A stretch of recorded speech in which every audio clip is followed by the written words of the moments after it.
سارم، تم نے تو کہا تھا اسلام آباد میٹنگ میں جانا ہے، لیکن تم تو مجھے یہاں لے آئے ہو۔ ہاں یار، میرے دوست کی شادی ہے، تم میرے ساتھ چلو۔ ان کپڑوں میں؟ میرے پاس شادی کے لیے کوئی کپڑے نہیں ہیں۔ مجھے اندازہ تھا، اس لیے میں نے پہلے ہی تمہاری شاپنگ کر لی تھی۔ یہ دیکھو۔ سارم نے بیڈ پر ڈریس کی طرف اشارہ کیا۔ اب تم جلدی سے تیار ہو جاؤ، پھر ہمیں نکلنا ہے۔ پہلے شادی پر جائیں گے، پھر آ کر چینج کریں گے اور پھر ایئرپورٹ۔ کم آن ہری اپ، سارم نے جلد بازی سے کہا۔ رامین نے بیڈ پر پڑا ہینگر اٹھایا۔ یہ ساڑی؟ رامین نے اس کی طرف ہینگر کیا۔ وہ ریڈ کلر کی نیٹ کی ساڑی تھی جس کا بلاؤز چھوٹا اور سلیو لیس تھا۔ میں یہ نہیں پہنوں گی، رامین نے صاف انکار کیا۔ کیوں؟ سارم، تم دیکھو، یہ کوئی پہننے والا ڈریس ہے؟ اس میں کیا برائی ہے؟ ہمارے سرکل میں یہی چلتا ہے۔ اس میں کوئی اچھائی بھی نہیں ہے، اور تمہارے چلتا ہوگا، لیکن یہ میں نہیں پہنوں گی۔ کیوں نہیں پہنو گی؟ میں نے کبھی ساڑی نہیں پہنی، رامین نے جان چھوڑانی چاہی۔ تو آج پہن لو۔ تم چلے جاؤ شادی پر، میں تمہارا انتظار کر لوں گی۔ تم چل رہی ہو رامین، اب کوئی بحث نہیں، جلدی کرو، ہمیں لیٹ ہو رہا ہے۔ سی تھرو ہوگا، رامین نے بے بسی سے کہا۔ تم اس میں اتنی برائیاں نکال رہی ہو، میں نے تمہارے لیے اس کے ساتھ اتنا کچھ لیا ہے، تم ایک بار پہن کر تو دیکھو، تم بہت اچھی لگو گی۔ ٹھیک ہے، لیکن میں اس کو اپنے مطابق ایڈجسٹ کروں گی۔ اوکے۔ سارم نے زیادہ بحث نہیں کی تھی، پہلے ہی وہ بہت مشکل سے مان رہی تھی۔ کچھ دیر بعد رامین تیار ہو کر باہر آئی۔ سارم کی نگاہیں اس پر سے ہٹنے سے انکاری تھیں۔ وہ ہتھیاروں سے لیس اس کا چین اڑانے کے لیے اس کے سامنے تھی۔ سارم کا دل بے ایمان ہونے لگا۔ اس نے پہلی بار اسے اس طرح سے سجا سنورا دیکھا تھا، ورنہ وہ ہمیشہ اس کے سامنے سادہ سے حلیے میں ہوتی تھی۔ اس پر ریڈ کلر کی یہ ساڑی بہت جچ رہی تھی۔ اسے آج پہلی بار اندازہ ہوا تھا کہ رامین کے بال کندھوں سے ذرا نیچے تک ہی تھے۔ سارم اس کی طرف قدم قدم بڑھا۔ اس نے ساڑی کی فول اس طرح سے سیٹ کی کہ وہ قابل بہتر لگا۔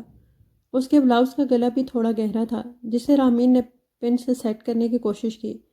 مزید چھپانے کے لیے رامین نے بال کھول کر آگے ڈال لیے۔ اس کے بال کندھوں سے ذرا نیچے ہی تھے کہ رامین کو آج پہلی بار اپنے بال چھوٹے ہونے کا کلک ہوا، کیونکہ آج سے پہلے اس نے کبھی لمبے بالوں کی خواہش نہیں کی تھی۔ اسے لگتا تھا کہ لمبے بال سنبھالنا بہت مشکل ہے۔ سارم نے اس کی سمارٹنس کو دل سے سراہا۔ تم اب تک تیار نہیں ہوئے؟ رامین نے اس کی نظروں سے گھبراتے ہوئے کہا۔ ہو جاتا ہوں، پہلے تمہیں تو دیکھ لوں۔ سارم نے ساڑی کے پلو سے پن نکال دی۔ سارا فلیئر کھل گیا، جس سے رامین نے سب کچھ عیاں ہونے سے چھپایا تھا، اب مکمل سی تھرو ہو رہا تھا۔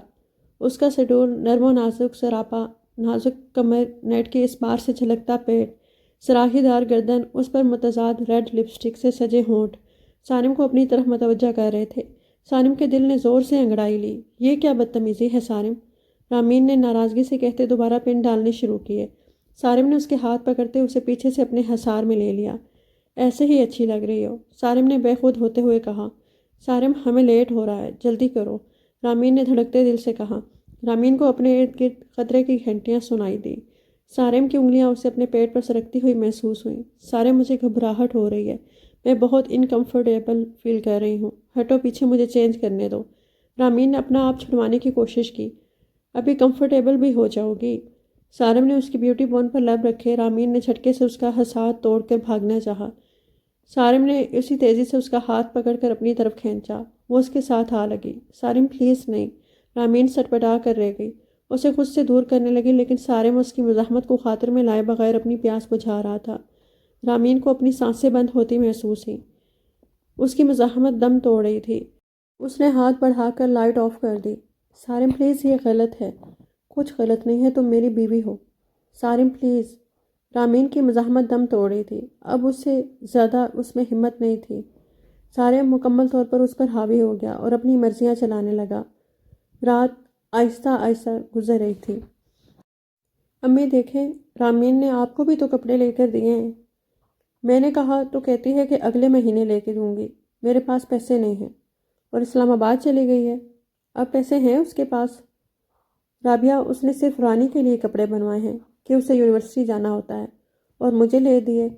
اس نے اپنے کپڑے بھی نہیں بنائے۔ اگر وہ تمہیں کہہ رہی ہے کہ اگلے مہینے لے کر دے گی تو انتظار کر لو، لے دے گی۔ اور آفس والے کام کے لیے لے کر گئے ہیں، وہ خود تھوڑی گئی ہے۔ گرمی دیکھیں کتنی ہے، اور آپ کہہ رہی ہیں کہ انتظار کر لوں۔ کیا انتظار کروں؟ وہ مجھے صرف ٹالتی ہے، دیتی کچھ بھی نہیں ہے۔ رابعہ نے مبالغہ آرائی کی حد کر دی۔ پاپا کیا گئے؟ میری تو دنیا ہی اجڑ گئی ہے۔ فرح بیگم کے دل کو ہاتھ پڑا۔ ایسے نہ کہو رابعہ، میں رامین سے خود کہوں گی، اس طرح مت کرے۔ میں نے آپ سے پہلے ہی کہا تھا کہ یہ بدل جائے گی، ایک ایک روپیہ اپنے اندر دبا کر رکھے گی، پر آپ کو اس وقت میں بری لگی تھی۔ میں ابھی زندہ ہوں، وہ ایسے میری بچیوں کو ذلیل نہیں کر سکتی۔ فرح بیگم نے رابعہ کے لیے بازو وا کیے اور اسے اپنے سینے سے لگا گئی۔ رابعہ جو رونا شروع ہوئی تو چپ ہی نہ ہوئی۔ رامین گھٹنوں میں سر دیے رو رہی تھی۔ سارم جو ابھی اس کی سسکیوں کی آواز پر اٹھا تھا، رامین کو روتا دیکھ رہا تھا۔ بس بھی کرو، ایسا کون سا ظلم کا پہاڑ تم پر ٹوٹ پڑا ہے جو یہ آنسو بہا رہی ہو؟ سارم نے کونی کے بل بیٹھتے سر ہاتھ پہ ٹکایا۔ تم ایک انتہائی گھٹیا اور دھوکے باز انسان ہو، تم نے مجھے دھوکہ دیا ہے۔ نہیں تھی نا کوئی شادی، کوئی میٹنگ بھی نہیں تھی، تم مجھے جھوٹ بول کر یہاں لائے ہو۔ میں نے تم پر یقین کیا ہی کیوں؟ تم انتہائی گرے ہوئے ہو، میں تمہیں چھوڑوں گی نہیں۔ رامین پھٹ پڑی۔ میں بھی یہی چاہتا ہوں، ویسے کب پکڑو گی؟ آج رات کو یا کل رات کو؟ سارم نے شرارت سے کہتے اس کا ہاتھ پکڑا۔ اس کی ڈھٹائی عروج پر تھی۔ رامین نے اپنا ہاتھ کھینچا۔ دور رہو سارم، ورنہ میں علی انکل کو سب بتا دوں گی۔ کیا بتاؤ گی؟ سارم ڈرے بغیر بولا۔ شروع سے لے کر آخر تک انہیں سب کچھ بتاؤں گی۔ میں انہیں بتاؤں گی کہ تم مجھے دھوکے سے یہاں لائے ہو۔ میں انہیں یہ بھی بتاؤں گی کہ اول روز سے تم میرے ساتھ کیا کرتے پھر رہے ہو، اور یہ بھی کہ تم نے کس طرح میرے ساتھ زبردستی نکاح کیا ہے اور اب کس طرح سے زبردستی کی ہے۔ شوق سے بتاؤ، مگر وہ تمہارا یقین کریں گے؟ اس بات کا یقین تمہیں کیسے ہے؟ تمہارے پاس نکاح نامہ ہے؟ کوئی ثبوت ہے تمہارے پاس تمہاری یہاں موجودگی کا؟ رامین سن رہ گئی۔ یہ تو اس نے سوچا ہی نہیں تھا کہ اس کے پاس تو نکاح کا کوئی ثبوت ہی نہیں تھا۔ رامین کے چہرے کے اتار چڑھاؤ دیکھ کر سارے مطمئن ہوا۔ میں ان کا بیٹا ہوں، وہ بغیر ثبوت کے تمہارا یقین کیوں کریں گے؟ سارم نے اس کے سر پر بم پھوڑا۔ تم انتہائی گھٹیا انسان ہو، تم میرے ساتھ ایسا نہیں کر سکتے، مجھے تم سے نفرت ہے۔ رامین غصے سے چلائی۔ یہ سب کرنے پر بھی تم نے مجھے مجبور کیا ہے۔ بار بار تم مجھ سے ڈائیورس کی ڈیمانڈ کر رہی تھی، وہ بھی اس تھرڈ کلاس سے ایاز کے لیے، جس کی نہ کوئی پرسنالٹی ہے نہ کوئی عقل۔ تم اس کی خاطر مجھ سے ڈائیورس لینا چاہتی تھی۔ صرف یہی نہیں، مجھ سے دور جانے کے لیے وہ اسٹوپڈ سی پارٹ ٹائم جاب لے آئی۔ بچہ سمجھا ہے مجھے کہ ریزینیشن سے دال نہیں گلی تو پارٹ ٹائم جاب کا کھڑاک لے آئی۔ اس لیے مجھے یہ سب کرنا پڑا۔ نہ تم یہ ڈائیورس کی رٹ لگاتی، نہ میں ایسے زبردستی کرتا۔ میں تمہاری مرضی کے بغیر نہیں کرنا چاہتا تھا، لیکن تم باز نہیں آئی، اور ویسے بھی یہ میرا حق تھا۔ رامین غصے سے اٹھ کر واش روم میں چلی گئی اور دھاڑ کی آواز سے دروازہ بند کیا۔ سارم کے چہرے پر مسکراہٹ رینگ گئی۔ سارم نے سر بیڈ پر گرا لیا۔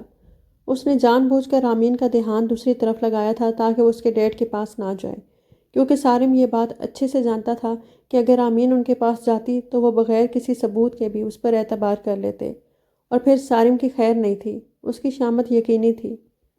سارم دھیرے سے ہنسا۔ آپ یہ لے لیں اور اپنے لیے کپڑے بنوا لیں۔ رانی نے اس کی طرف پیسے بڑھائے۔ تمہارے پاس اتنے سارے پیسے کہاں سے آئے؟ رابعہ نے تکھی نظروں سے اسے دیکھا۔ ساتھ اس نے چمکتی آنکھوں سے پیسے لے لیے۔ رامین نے مجھے سمسٹر کی فیس کے پیسے دیے ہیں، میں ایسے پھر لے لوں گی۔ کتنی فیس ہے تمہارے سمسٹر کی؟ اور بھی پیسے ہیں؟ رانی چپ ہو گئی۔ رانی پلیز میری بہن مجھے دے دو، اگر میں کپڑے بنواؤں گی تو میری ساس اور نندے مجھے چھوڑیں گی نہیں۔ حسن الگ تانے دے گا۔ آپ ہی وہ میری سمسٹر کی فیس ہے۔ رانی دے دو، فرح بیگم نے حکمیہ انداز میں کہا۔ امی رامین دے دو رانی، رامین سے اور لے لینا۔ فرح بیگم نے بات ختم کر دی۔ رامین ڈریسنگ ٹیبل کے آگے کھڑی گیلے بالوں میں انگلیاں چلا رہی تھی۔ اس کی نظر جیسے ہی مرر سے نظر آتے سارم کے عکس پر گئی، اسے نئے سرے سے غصہ آنے لگا۔ اس نے غصے سے نگاہیں پھیریں۔ سارم جو اسے ہی دیکھ رہا تھا، اس کی ناراضگی سے رخ پھیرنے پر ہنس پڑا۔ وائٹ کلر کے سادہ سے سوٹ میں نکھرا بے داغ حسن سارم کو اپنی طرف متوجہ کر رہا تھا۔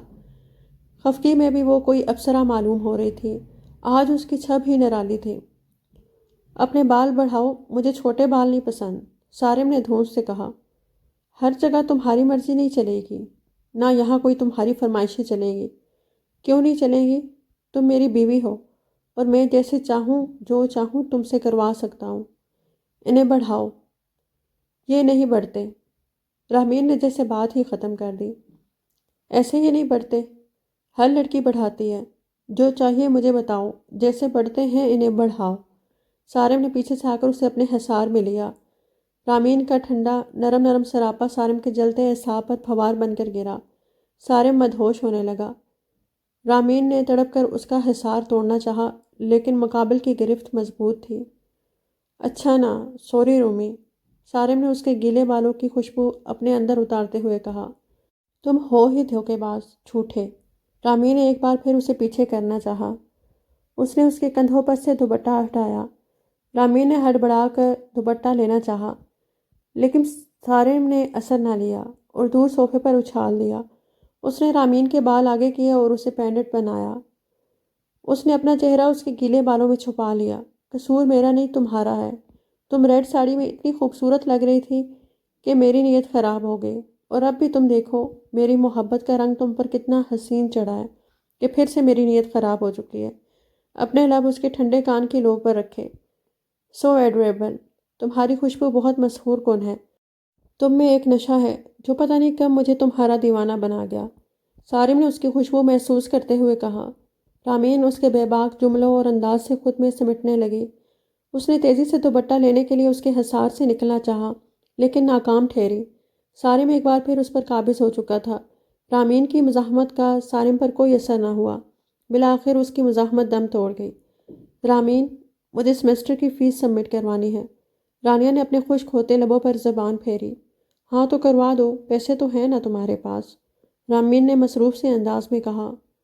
وہ پیسے نہیں ہیں، رانیہ نے بلاسٹ کیا۔ کیوں؟ کیا مطلب؟ کہاں گئے؟ رامین نے جھٹکے سے پلٹ کر اس کی طرف دیکھا۔ رابعہ آپی کو ضرورت تھی تو میں نے انہیں دے دیے۔ رامین کی آنکھیں آنسوؤں سے بھر گئی۔ رانی، تم میرے ساتھ ایسا کیسے کر سکتی ہو؟ رامین نے روتے ہوئے اسے دیکھا۔ رامین روتے ہوئے گھر سے نکل گئی۔ رامین، ناشتہ تو کر لو۔ رانیہ اس کے پیچھے لپکی۔ بھر گیا ہے پیٹ، رامین نے بغیر مڑے کہا۔ اسے کیا ہوا ہے؟ ناشتہ نہیں کرنا تھا تو پہلے بتا دیتی۔ فرح بیگم نے لاپرواہی سے دیکھا۔ امی فیس کا کہا تھا تو ناراض ہو گئی ہے۔ دے دے گی، تم فکر مت کرو۔ امی مجھے نہیں دینے چاہیے تھے۔ کیوں نہیں دینے چاہیے تھے؟ بہن ہے تمہاری، فرض بنتا ہے۔ اب رامین تو اس کی مدد کرتی نہیں ہے تو ہم بھی کیا کریں؟ فرح بیگم نے پراٹھا اس کے آگے رکھا۔ رامین تم سے زیادہ دیر ناراض نہیں رہ سکتی، فیس بھی دے دے گی، تم ناشتہ کرو۔ فرح بیگم نے اسے ریلیکس کیا۔ رامین سارم کے ساتھ میٹنگ سے فارغ ہو کر ابھی آفس میں آئی ہی تھی کہ اس کا موبائل بلنک کرنے لگا۔ رامین نے اندیکھا کر دیا اور لیپ ٹاپ کھول کر بیٹھ گئی۔ سارم، جو صبح سے اس کی غائب دماغی نوٹ کر رہا تھا، کال کو ایک بار پھر نظر انداز کرنا سمجھ نہ آیا۔ کیا بات ہے رومی، کہاں دھیان ہے تمہارا؟ صبح سے پریشان اور کالز بھی نہیں لے رہی۔ میٹنگ میں بھی اس کال نے بہت ڈسٹرب کیا۔ سارم نے بلنک کرتے موبائل کی طرف اشارہ کیا۔ چیک تو کرو کوئی پرابلم نہ ہو گھر میں، سارم نے فکر مندی سے کہا۔ بعد میں دیکھ لوں گی۔ سارم کچھ لمحے اسے دیکھتا رہا۔ تمہارا قصور نہیں ہے۔ ہر شخص میں اتنا ظرف نہیں ہوتا کہ وہ بغیر ماتھے پر شکن ڈالے کسی کی ضرورتوں کا خیال رکھے۔ سارم نے چپتے لہجے میں طنز کیا۔ رامین نے تکلیف سے اسے دیکھا۔ تم کچھ نہیں جانتے، اسی لیے تو کہہ رہا ہوں کہ کال اٹھاؤ، پتہ چلے۔ بعد میں سن لوں گی، ابھی سنو، میں بھی تو دیکھوں۔ سارم نے اس کی کال اٹینڈ کر کے موبائل لاؤڈ سپیکر پر ڈالا اور اسے بولنے کا اشارہ کیا۔ یار امین، اب تم خود یونیورسٹی نہیں پڑھی ہو تو اس کا مطلب یہ تو نہیں نا کہ تم اس طرح سے کرو۔ رانی، تمہیں اندازہ ہے تم کیا کہہ رہی ہو؟ رامین نے دکھ سے کہا۔ رامین نے موبائل سارم سے کھینچ کر لیا اور سائڈ پر ہو گئی۔ یونیورسٹی میں تم پڑھو یہ کس کی خواہش ہے؟ یہ بات تم بھی اچھے سے جانتی اور میں بھی۔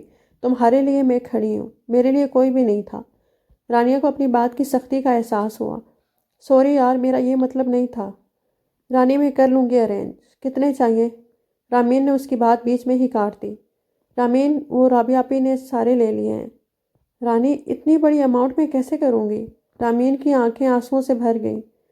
یار رابعہ آپی کو ضرورت تھی، یہ اتنی چھوٹی اماؤنٹ نہیں تھی کہ ہمارے جیسے لوگ ایک ساتھ نکال سکیں۔ میں ہر مہینے تمہارے لیے سیونگ کر رہی تھی۔ مجھے تمہیں بتانا نہیں چاہیے تھا، غلطی میری ہے، کیونکہ میرے لیے بہت بڑی مصیبت کھڑی ہو چکی ہے۔ رامین، تم جب رابعہ آپی کو نہیں دو گی تو میں کیا کرتی؟ رانی، میں نے اسے دیے ہیں، کچھ پیسے اگلے مہینے دینے والی تھی، رامین نے روتے ہوئے کہا۔ یا رامین، وہ بہت رو رہی تھی، تم نہیں دیتی وہ کہہ رہی تھی۔ میں اسے شرمندگی سے بچا رہی تھی، لیکن نہ تمہیں نہ امی کو میری بات کا یقین آتا ہے۔ اگر تم اور امی چاہتے ہو کہ تم لوگوں کے سامنے دوں تو اب سے سامنے دے دوں گی۔ مجھے بہت تکلیف ہوئی رانی، میرے آنسو کسی کو نظر نہیں آتے۔ پاپا کے جانے کے بعد تو میں نے اپنا ہر رشتہ کھو دیا ہے۔ رامین، میں کچھ نہ کچھ کر کے ارینج کر لوں گی تمہاری فیس۔ تم پڑھائی پر کنسنٹریٹ کرو۔ اب مجھے کال مت کرنا، اور کوشش کیا کرو کہ مجھے آفس میں کال مت ہی کیا کرو، میں نے گھر ہی آنا ہے۔ کال کاٹتے ہی رامین نے کتار کی صورت میں بہتے آنسو صاف کیے۔ میں باقی کام اپنے کیبن میں کر لیتی ہوں سر۔ رامین نے فائل اٹھائی اور سارم کے کچھ بھی کہنے سے پہلے وہاں سے نکل گئی۔ سارم کو ڈھیروں ملال ہوا۔ وہ رامین سے کس طرح روڈ ہو جاتا تھا۔ ایک تو پہلے اس نے خود اسے تانا مارا اور پھر زبردستی کال اٹھوائی۔ سارم نے دکھ سے چہرہ موڑ کر رامین کو دیکھا، جو بہتی آنکھوں کے ساتھ تیزی سے ٹائپنگ کر رہی تھی۔ سارم گہری سانس لے کر رہ گیا۔ رانی کو اس طرح نہیں کہنا چاہیے تھا۔ رامین آج آفس سے جلدی نکل آئی تھی، گھر میں ایمرجنسی کا کہہ کر۔ اسے پورا ٹائم دماغ کے گھوڑے دوڑا کر ایک حل یہی نظر آیا تھا کہ وہ اپنے ہاتھ میں پہنی رنگ بیچ دے۔ اس رنگ کو دیکھ کر اس کی آنکھوں میں بے تحاشا آنسو آ گئے تھے۔ یہ رنگ اس کے لیے بہت قیمتی اور خاص تھی۔ یہ اس کے پاپا نے اسے انٹر میں اچھا رزلٹ آنے پر گفٹ کی تھی۔ اس کے پاس اپنے پاپا کی آخری نشانی کے طور پر ایک یہی رنگ بچی تھی، اور وہ اسے کسی صورت کھونے کا ارادہ نہیں رکھتی تھی، لیکن اس کے پاس اس کے علاوہ اور کوئی حل نہیں تھا۔ فرح بیگم تو اس کی ساری جیولری رابعہ کو دے چکی تھی۔ وہ جیولری شاپ کا دروازہ دھکیل کر اندر آئی۔ السلام علیکم، مجھے یہ انگوٹھی بیچنی ہے۔ رامین نے خود کو کمپوزڈ کرتے ہوئے اپنی انگلی میں پہنی انگوٹھی اتار کر شیشے کے کاؤنٹر پر رکھی۔ سونار اس انگوٹھی کا جائزہ لینے لگا۔ انگوٹھی تو خالص ہے، اس نے تبصرہ کیا۔ اس کے تبصرے سے زیادہ رامین کو اس کی قیمت جاننے میں دلچسپی تھی۔ جو قیمت اس نے بتائی، رامین کچھ لمحے سوچ میں پڑ گئی۔ اس سے پہلے کہ وہ کچھ کہتی، ایک شخص تیزی سے پلٹا اور کاؤنٹر پر پڑی انگوٹھی اٹھا لی۔ ہمیں نہیں بیچنی۔ سارم نے رامین کا ہاتھ پکڑا اور باہر کی طرف قدم بڑھائے۔ تم میرا پیچھا کر رہے تھے؟ رامین نے لفظ چھپا چھپا کر کہا۔ سارم نے کوئی جواب نہیں دیا۔ گاڑی کا دروازہ کھول کر اسے اندر دھکیلا اور خود ڈرائیونگ سیٹ سنبھال لی۔ سارم اس کے آفس سے نکلتے ہی اس کے پیچھے نکلا تھا۔ اسے کچھ اندازہ تھا کہ وہ گھر میں ایمرجنسی کا بہانہ کر کے نکلی ہے، لیکن کسی اور کام کے لیے، اور وہ کیا کرنے والی ہے وہ اسے جا کر ہی پتہ لگنا تھا۔ اسے جیولری شاپ میں غصہ دے کر وہ بھی اس کے پیچھے گھس گیا۔ جیولری شاپ میں اس وقت کوئی بھی گاہک نہیں تھا۔ وہ اس وقت اتنی ڈسٹرب تھی کہ اپنے پیچھے سارم کا آنا محسوس نہ کر سکی۔ سارم اس سے رخ پھیر کر دوسرے کاؤنٹر پر کھڑا ہو گیا۔ یہ تم کیا کر رہی تھی رومی؟ پیسوں کی ضرورت تھی تو تم مجھے بتاتی، سارم نے ناراضگی سے کہا۔ تم میرے معاملات سے دور کیوں نہیں ہو جاتے سارم؟ رامین پھٹ پڑی۔ کیوں میرا پیچھا نہیں چھوڑتے؟ میری زندگی پہلے ہی بہت مشکل ہے، اور یہ سب کچھ تمہاری وجہ سے ہے۔ اسے مزید مشکل مت بناؤ، رامین نے روتے ہوئے کہا۔ کیونکہ تم میری بیوی ہو، تمہارے مسئلے میرے بھی تو مسئلے ہیں۔ جس وجہ سے تمہاری آنکھوں میں آنسو آتے ہیں وہ وجہ مجھے بھی تکلیف دیتی ہے۔ مانتا ہوں کہ تمہاری زندگی کا ہر مسئلہ میری وجہ سے شروع ہوا ہے۔ میں اس کے لیے بہت شرمندہ اور گلٹی بھی ہوں۔ سارم نے اس کے گرد حصار باندھا۔ رامین مسلسل رو رہی تھی۔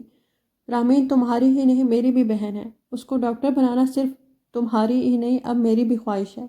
میں نے تمہیں پہلے بھی کہا تھا کہ تم رانی کی طرف سے فکر مند مت ہوا کرو۔ تم مجھے بتاؤ تمہیں کتنے پیسے چاہیے، ہم اسے مل کر ڈاکٹر بنائیں گے، اور اب تو میں چاہتا ہوں کہ وہ گائناکالوجسٹ بنے، کچھ فائدہ ہمیں بھی تو ہو ایڈوانس انویسٹمنٹ کا۔ سارم نے آخر میں شرارت سے کہا۔ اب بس تمہارا ہو گیا فلرٹ شروع، رامین نے چڑھتے ہوئے کہا۔ یہی مسئلہ ہے تمہارا، تم میری محبت کو فلرٹ لیتی ہو، اور یہی چیز مجھے غصہ دلاتی ہے۔ حالانکہ تمہیں بھگتنا پڑتا ہے، لیکن پھر بھی تم باز نہیں آتی۔ رامین نے اس کے ہاتھ سے انگوٹھی لینی چاہی۔ سارم نے ہاتھ پیچھے کر لیا۔ یہ انگوٹھی اب سے میرے پاس رہے گی، تمہیں اس کی قدر نہیں ہے۔ سارم نے وہ انگوٹھی لبوں سے لگائی۔ نہیں سارم، یہ انگوٹھی میرے لیے بہت قیمتی ہے۔ مجھ پر جتنے بھی تنگ حالات آئے میں نے یہ نہیں بیچی، کیونکہ یہ میرے پاپا کی آخری نشانی ہے۔ قیمتی تو میں بھی تمہارے لیے ہوں۔ رامین نے ہاتھ جھلایا۔ جتنا مرضی تم مجھے اگنور کر لو، اگر میں امپورٹنس نہیں رکھتا ہوں تو پھر اسے کیوں نہیں بیچا؟ سارم نے اس کے گلے میں پہنی چین میں انگلی پھنسا کر اسے اپنی طرف کھینچا۔ یہ میں تمہیں واپس کرنے کا ارادہ رکھتی تھی۔ رامین نے نگاہیں چرائیں۔ سیریسلی؟ سینے سے لگائے لگائے ایسے پھرتی ہو جیسے یہ کوئی قیمتی متاع ہو۔ تمہیں کیا لگتا ہے دوپٹے میں چھپا کر رکھنے سے مجھے پتہ نہیں چلے گا کہ تم نے پہنا ہے؟ اس لیے تاکہ تمہیں واپس کر سکوں۔ غلطی بھی مت کرنا ورنہ نتائج کی ذمہ دار تم خود ہوگی۔ سارم نے والیٹ سے چیک نکال کر اسے فل کیا اور رامین کے ہاتھ میں پکڑایا۔ ڈاکٹر صاحبہ سے کہنا کہ فیس پے کرے اور تمہاری آنکھوں میں آنسو اب اس کی وجہ سے نہیں آنے چاہیے اور تمہیں آئندہ تنگ نہ کرے۔ اس کے لیے میں ہی بہت ہوں، سارم نے ہلکے پھلکے انداز میں کہا۔ رامین کی آنکھوں سے آنسو ٹپ ٹپ بہنے لگے۔ سارم نے اسے اپنے ساتھ لگایا۔ Thank you so much, ramen نے شرمندگی سے کہا۔ پلیز رومی اس طرح شرمندہ مت کرو، یہ تمہیں ڈاؤن کرنے کے لیے نہیں کہہ رہا۔ یہ میں ڈائریکٹ بھی رانی کو دے سکتا ہوں، لیکن میں نہیں چاہتا کہ تم پر کوئی بات بنے۔ سارم نے اس کے آنسو صاف کیے۔ آئی لو یو، سارم نے محبت سے اس کی آنکھوں پر لب رکھے۔ رامین کے آنسوؤں میں شدت آ گئی اور اپنا ضبط کھو بیٹھی، جیسے اسے آج کوئی سہارا ملا تھا۔ سارم پلیز مجھے یہ انگوٹھی دے دو پلیز، رامین نے آنسوؤں کے درمیان کہا۔ بالکل بھی نہیں، تمہیں نہیں ملے گی، یہ سزا ہے تمہاری، تاکہ اب جب بھی تمہیں ضرورت ہو تو تم میرے پاس ہی آؤ۔ علی شاہ کو تیزی سے جاتا دیکھ کر سبھی امپلائیز نے فکر مندی سے ایک دوسرے کو دیکھا۔ سر کو کیا ہوا؟ سعدیہ نے حیرت سے پوچھا۔ سائڈ پر شارٹ سرکٹ ہوا ہے۔ سارم سر وہیں تھے، وہ وہیں گئے ہیں، اویس نے سنجیدگی سے بتایا۔ وہ ٹھیک ہے؟ سعدیہ نے فکر مندی سے پوچھا۔ رامین بھی ان کی باتیں سننے لگی۔ نہیں، شارٹ سرکٹ کی وجہ سے آگ زیادہ بڑھ گئی۔ سارم سر سبھی کو نکالنے لگے، لیکن اسی سب میں ان پر لوہے کی جالی گر گئی ہے۔ علی سر تو سب کچھ چھوڑ چھاڑ کر بھاگ گئے، اویس نے سب کو بتایا، کیونکہ وہ ابھی ان کے آفس میں ہی تھا۔ اکلوتا بیٹا ہے تو پریشان ہونا تو فطری عمل ہے۔ اللہ تعالیٰ سارم سر بالکل ٹھیک ہوں، آمین۔ سب باتیں کرنے لگے، لیکن رامین کو اس سے آگے کچھ پتہ نہیں چلا۔ اس کے سر پر تو جیسے آفس کی چھت گر گئی ہو۔ وہ تیزی سے آفس سے نکل گئی۔ اس کا رخ ہاسپٹل کی جانب تھا۔ رامین کی آنکھوں سے آنسو تیزی سے بہہ رہے تھے۔ کیسا ہے سارم؟ ڈاکٹر کے روم سے نکلتے ہی علی شاہ نے فکر مندی سے پوچھا۔ پیٹ کے پاس سے برننگ زیادہ ہو گئی ہے، ٹائم لگے گا ریکور کرنے میں، باقی سب ٹھیک ہے، شکر ہے کوئی بڑا نقصان نہیں ہوا۔ علی شاہ نے سر اس بات میں ہلایا۔ ہم اس سے مل سکتے ہیں؟ سمینہ شاہ نے بہتی آنکھوں سے پوچھا۔ ان کا بھی رو رو کر برا حال ہو گیا تھا۔ جی جی، فکر کی کوئی بات نہیں ہے، اللہ نے بڑا کرم کیا ہے، ڈاکٹر نے علی شاہ اور سمینہ شاہ کو تسلی امیز انداز میں کہا۔ علی شاہ اور سمینہ شاہ تیزی سے اندر بڑھ گئے۔ رامین ان سے کچھ فاصلے پر کھڑی تھی۔ ان کے اندر جاتے ہی رامین تیزی سے ڈاکٹر کے پیچھے بھاگی۔ وہ ان سے سارم کی حالت کی بابت پوچھنے لگی۔ علی شاہ اور سمینہ شاہ بےتابی سے اندر داخل ہوئے۔ میرا بچہ کیسا ہے؟ سمینہ شاہ نے سارم کے ماتھے پر بوسہ دیا اور اس کے بال سنوارے۔ ٹھیک ہوں مام، ٹھیک ہوتے تو ہم یہاں نہ ہوتے۔ سارم اب تو بڑے ہو جاؤ، یہ کیا طریقہ تھا؟ علی شاہ ناراضگی سے گویا ہوئے۔ ڈیڈ، سب کو میں نے وقت پر نکال لیا تھا، اینڈ پر میرا پاؤں الجھ گیا اور وہ لوہے کی جلتی ہوئی سلاخ مجھ پر گر گئی۔ شکر ہے تم بھی ٹھیک ہو، پر ایسے موقعوں پر احتیاط سے کام لیتے ہیں نا۔ خیر، مجھے تم سے اتنی ذمہ داری کی امید کبھی نہیں رہی، لیکن تم نے مجھے خوش ہی کر دیا۔ میں تو آپ کو خوش ہی کرنا چاہتا تھا، اب اتنا خوش بھی نہیں کرنا تھا کہ دن میں تارے ہی دکھا دیے۔ کیا آپ دونوں خوش نہ خوش کی باتیں کر رہے ہیں؟ علی، صدقہ دے میرے بیٹے کا، رنگ کتنا پیلا ہو گیا ہے۔ علی شاہ ہنس پڑے۔ صدقہ دینے سے پلاہٹ ہٹ جائے گی؟ علی شاہ نے شرارت سے سارم کو آنکھ ماری۔ کوئی حال نہیں، سمینہ شاہ نے خفگی سے سر جھٹکا۔ بیگم صاحبہ، آپ کا لاڈلا آپ سے پروٹوکول لینا چاہ رہا تھا، اس لیے ہاسپٹل آ کر بیٹھ گیا ہے۔ واللہ میرا ایسا کوئی ارادہ نہیں تھا، سائٹ پر ایک چڑیل تھی جس کا دل مجھ پر آ گیا۔ میں نے آج اسے لفٹ نہیں کروائی تھی اور کہا تھا کہ مام کو صرف پوتا چاہیے، بہو نہیں، تو جیلس ہو گئی اور اسی وجہ سے شارٹ سرکٹ کروا دیا۔ سارم نے مسکراہٹ دبائی۔ باز آؤ، مجھے بہو چاہیے، پوتا بعد میں دیکھیں گے۔ سمینہ شاہ نے سنبھل کر بات کرتے ہوئے اس کے گال پر چپت لگائی۔ نو مام، اب میں پوتے کا آرڈر دے چکا ہوں۔ سمینہ، اب یہ پہلے پوتا ہی لائے گا، بہو بعد میں ہی آئے گی۔ میرا بیٹا خیر سے گھر آ جائے، باقی سب غیر اہم ہے، سمینہ شاہ نے محبت سے کہا۔ رامین سارم کے روم کے باہر کھڑی تھی، آنکھوں سے آنسو تواتر سے بہہ رہے تھے۔ شیشے سے نظر آتے سارم کے وجود پر نگاہیں جمی تھیں، جس کے چہرے سے ہی تکلیف کی شدت عیاں تھی۔ اس نے یہ تو نہیں چاہا تھا، لیکن وہ تو سارم کو تکلیف میں دیکھنا چاہتی تھی۔ تو کیا واقعی وہ چاہتی تھی؟ تکلیف میں سارم تھا، لیکن درد اسے ہو رہا تھا۔ وہ اس سے ملنا چاہتی تھی، لیکن کیوں؟ کس حیثیت سے؟ شیشے سے نظر آتے سارم کو بے بسی سے دیکھتی وہ شکستہ قدموں سے مڑ گئی۔ وہ نہیں مل سکتی تھی، لیکن شکر تھا کہ وہ ٹھیک تھا۔ اگر وہ نہ رہتا تو رامین کی تو جان چھوٹتی، لیکن نہیں، شکر تھا کہ وہ بالکل ٹھیک تھا۔ رامین کا دل نہیں مان رہا تھا اسے چھوڑ کر جانے کا۔ شکر ہے اب سارم ٹھیک ہے، ورنہ مجھے بہت فکر تھی۔ میری جان نکل گئی تھی وہ خبر سن کر۔ جان تو میری بھی نکل گئی تھی۔ اللہ میرے سارم کی لمبی زندگی کرے، علی شاہ نے دل سے دعا کی۔ آمین، دونوں نے یک زبان کہا۔ علی، میرا دل دہل رہا ہے، یہ پوتے کی ضد لے کر بیٹھ گیا ہے۔ یہ کوئی گڑبڑ تو نہیں کر چکا جو میری بات ہی پکڑ لی ہے؟ US سے بھی آنے کو تیار نہیں تھا، کیا پتہ کوئی میم پھنسا لی ہو۔ سمینہ شاہ متفکر نظر آ رہی تھی۔ فکر مت کرو، صرف تمہیں تنگ کر رہا ہے، کافی ذمہ دار ہو چکا ہے، اب وہ کوئی گڑبڑ نہیں کرے گا، مجھے پوری امید ہے۔ اسے اپنی ویلیوز پتہ ہیں، تم اچھی اچھی امیدیں رکھو۔ سمینہ شاہ نے سر اس بات میں ہلایا۔ علی، آج تک ہم اس کے بلنڈرز ہی سمیٹتے آئے ہیں، اور یہ بات تم بھی بخوبی جانتے ہو۔ اگر اب ایسا کچھ کر دیا تو کیا کریں گے؟ تب کی تب دیکھیں گے۔ لیکن سمینہ، مجھے شدت سے احساس ہے کہ سارم کی تربیت میں ہم سے بہت سی جگہوں میں کمی رہی ہے۔ اگر ہم اسے ٹائم دیتے تو وہ ایسا نہ ہوتا۔ وہ اپنی اہمیت جتانے کو تمہیں تنگ کرتا ہے، اپنا نظر انداز کیا جانا اسے آج بھی ہضم نہیں ہوتا۔